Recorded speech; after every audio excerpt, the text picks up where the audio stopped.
Who exactly are Nintendo making games for? Let's go!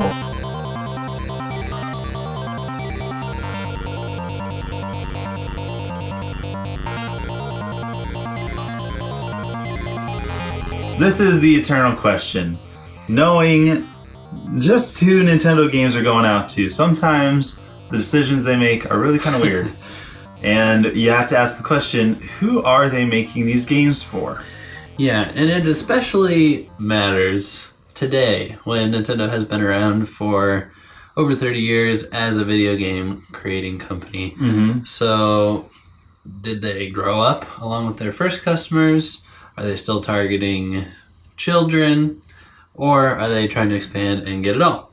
So let's talk about some different portions of their target audience, because it isn't just one. No, it's not. And I do have to say, they do seem to be starting to expand. Yeah. They want to be more and more inclusive all the time. But yes, it's still very unique. So what's the first demographic? Well, we've got adults with 80s nostalgia, and they prey upon this. Yes. With games like NES Remix 1 and 2, and the collections and stuff.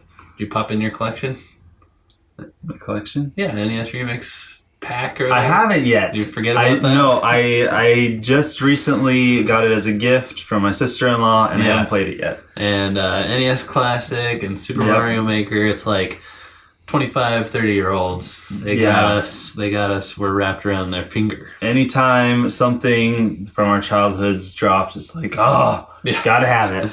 Gotta have it. And they are still marketing to kids because there's stuff like Kirby and Box Boy and Pokemon. Pokemon is like the 11, 12, 9-year-old's dream. Yeah. And 10-year-olds. It is. You just kind of skipped one age. The 10-year-olds, they don't care about it. They're going through that rejection phase. Yeah. But a lot of these games are still enjoyable by older people. Like, I love Box Boy. Mm-hmm. You love Kirby. Yes. Kirby's one of those things that seems to just mainly market itself to kids. I mean, it appeals, of course, to all ages, but whatever age or whatever time it is, the kid of that time is going to gravitate toward Kirby. Yep.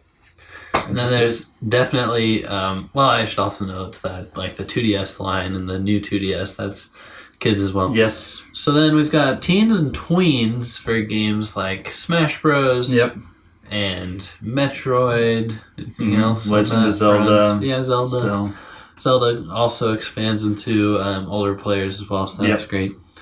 And then there are a bunch of games that are just targeted at like everyone, and those are 1-2 Switch, Brain Age, and like Mario Kart. Mario Kart, yep. Historically, Wii Sports. Mm-hmm. I mean, they have those games that just reach everyone. Tetris. Yes, and then I think the newest addition to their target demographics are the filthy casuals with games like Super Mario Run and Fire Emblem Heroes. Yes. And also whales. You know what whales are, Simeon? I don't. What's a whale?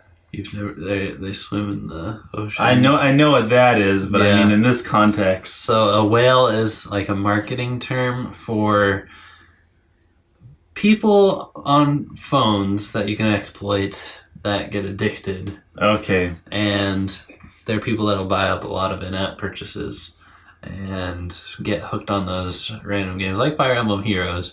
And it's sad because games can be made on a big budget with like a 10-person team as long as you can find 10 whales in the world. Yep. And they will just fund you. Yeah. So we've got those happening now as well. Also, another demographic they make for is themselves. We can see a lot of, especially from Miyamoto, they'll say, I make the games that I'd want to play. Yeah. And sometimes they're the only one that wants to play. But they do that because they do things that no one else would think to do, regardless of whether or not it works out. They throw the dice and say, I don't care if this works. I want to make this game, and I think it's going to be fun. And sometimes it works out, and sometimes it doesn't. I wonder how often they go back and play their old games. Or I wonder if they're like, we haven't gone back and played Star Fox Zero since it came out. Maybe that's not as fun as we wanted it to be. They probably don't. They probably just move on and say, "Oh yeah, it was great." So it's I don't know. It's pretty wide now. I mean, we covered pretty much everyone.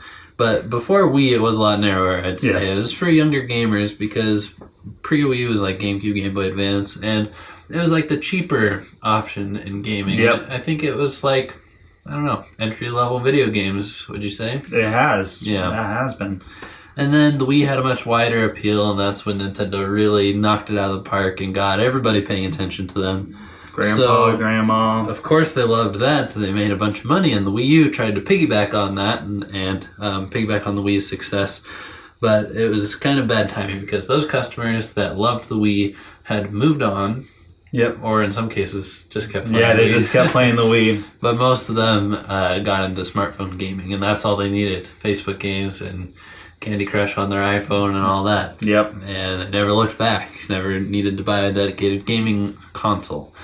So, the Switch, I'd say, is striking a better balance between the casuals and the gamers. Mm-hmm. And they're still appealing to everyone with like 1-2 Switch and stuff, but they're not betting the whole farm, putting all their eggs in the basket on making these wide appealing games. I think that they learned their lesson with the Wii U. Yeah. So I think that they're doing a good job. They have a good strategy with Switch. It's like, we'll make a gamer's console and then provide some family-friendly games to be busted out at the parties and stuff like that. Absolutely. So it's smart. I think it is. And of course, lastly, Nintendo just appeals to people who want something different. They always have something different. You mentioned, of course, that for the longest time it was the inexpensive option, and it still is. Usually, if you want what's less expensive, for the most part, is the Nintendo console. Yeah. And the stuff that's on the Nintendo console, you're not going to find anywhere else. And it's less expensive because it's not bleeding edge technology. So I guess we should say that's one audience that they're not trying to win. Yeah. Is the hardcore. Yeah, the people who want the first-person shooters. If you want first-person shooters, the other consoles have tons of it. You don't really need a Nintendo console. I mean, you can splat people, but you can't kill people. So if that's your thing, if you want to be a murderer, that's not their target audience. Nope. So there you go. Do you fall within Nintendo's target audience? Thanks for watching. Thanks for being a part of the crew. Don't forget to comment below whether you break the mold. Maybe you are one of those people that really likes the first-person shooter genre and just picked up a Nintendo console for Mad World. I don't know. See you guys next time. Signing out.